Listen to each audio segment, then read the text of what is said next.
घने जंगल सुहावन वन में एक मेहनती और नेकदिल खच्चर रहता था, जिसका नाम था टोपुल। टोपुल कोई साधारण खच्चर नहीं था।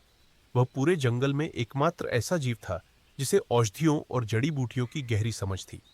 इसी वजह से जंगल का राजा रोहन सिंह, एक शक्तिशाली बाघ, उस पर बेहद भरोसा करता था। एक दिन रोहन सिंह एक अजीब बीमारी में फंस गया। उसकी पीठ और शरीर पर भयानक खुजली फैल गई, जिससे दर्द और बेचैनी दोनों बढ़ गए थे।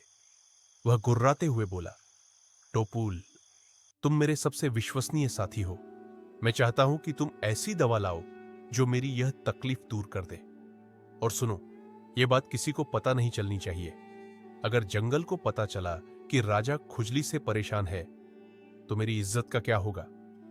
टोपुल ने सिर झुकाकर कहा, महाराज, मैं राज की रक्षा अपनी जान से भी ज्यादा करूंगा। टोपुल रात के अंधेरे में जंगल के दूर कोनों से जड़ी बूटियां इकट्ठा करता। दवा बनाते समय उसके चेहरे पर चिंता और जिम्मेदारी दोनों झलकते, लेकिन उसे पता नहीं था कि कोई उसे चुपके चुपके देख रहा है। जंगल की सबसे तेज दिमाग और सबसे बड़ी चुगलखोर बकरी, जिसका नाम था मेघना। मेघना ने टोपुल को जड़ी बूटियां मिलाते देखा और बोली, अरे टोपुल भैया, इतनी रात को ये सब क्या कर रहे हो? कोई बीमार है क्या? टोपुल को तुरंत राजा का राज याद आया, तो वह बोला, न नहीं मेघना, बस ऐसे ही कुछ दवाइयां तैयार कर रहा हूं। मेघना को उस पर विश्वास नहीं हुआ। वह चुपचाप उसके पीछे लग गई। एक दिन उसने टोपुल को छुपकर राजा रोहन सिंह को दवा देते हुए सुन लिया। महाराज, दवा तैयार है, कल से आपकी बीमारी में आराम आने लगेगा। रोहन सिंह बोला, शाबाश टोपुल, राज किसी को नहीं पता चलेगा ना? बिल्कुल नहीं महाराज। लेकिन मेघना ने सब ध्यान से सुन लिया था। मेघना गांव गांव भागी और बोली, अरे सुनो सुनो, जंगल का राजा खुजली की बीमारी में फंसा है। कुछ ही घंटों में पूरी सुहावन वन में यह बात आग की तरह फैल गई। सब जानवर मजाक उड़ाने लगे। राजा को खुजली हो गई, हा हा हा। जब यह बात रोहन सिंह तक पहुंची, वह आग बबूला हो गया। टोपुल, तुमने मेरा राज लीक किया? टोपुल रो पड़ा, महाराज, मैंने किसी को कुछ नहीं बताया। मैंने आपका विश्वास नहीं तोड़ा। किसी ने मेरी जासूसी की है। रोहन सिंह गरज कर बोला, तुझे 1 हफ्ता देता हूं, जाकर पता लगाओ, वरना तुम्हें जंगल से निकाल दिया जाएगा।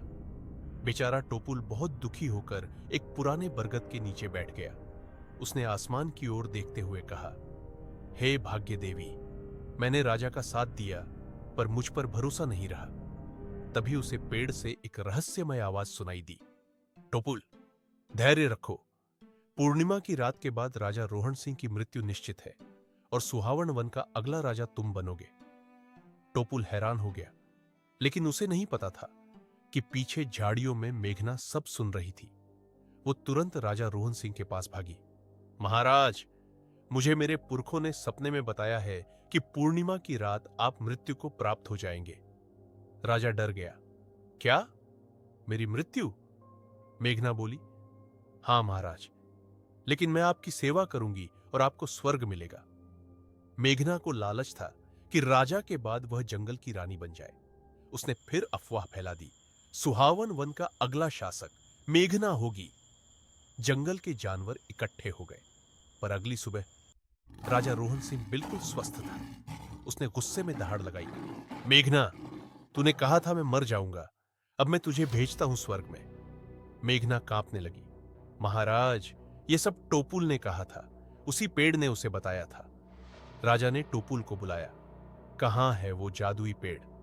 टोपुल बोला, महाराज, पहले यह बताएं कि आपकी बीमारी वाली बात आपको किसने बताई? राजा ने कहा, मेघना ने।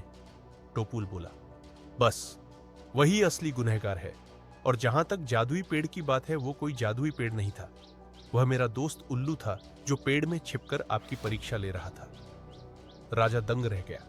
राजा ने सभा बुलाई, मेघना, तुमने मेरा राज फैलाया, अफवाह फैलाई और राजा से गद्दारी की। मेघना रोती रही, लेकिन फैसला हो चुका था, आज से तुम सुहावन वन से हमेशा के लिए निर्वासित हो। मेघना को जंगल से निकाल दिया गया। टोपुल ने राजा का भरोसा फिर पा लिया। जंगल के जानवर उसका सम्मान करने लगे। जंगल ने फिर साबित किया, भरोसा तोड़ने वालों का अंजाम बुरा और सच्चे सेवक का सम्मान हमेशा ऊंचा। अगर आपको कहानी पसंद आई तो लाइक करें, शेयर करें और ऐसी मजेदार कहानियां देखने के लिए सब्सक्राइब करना ना भूलें।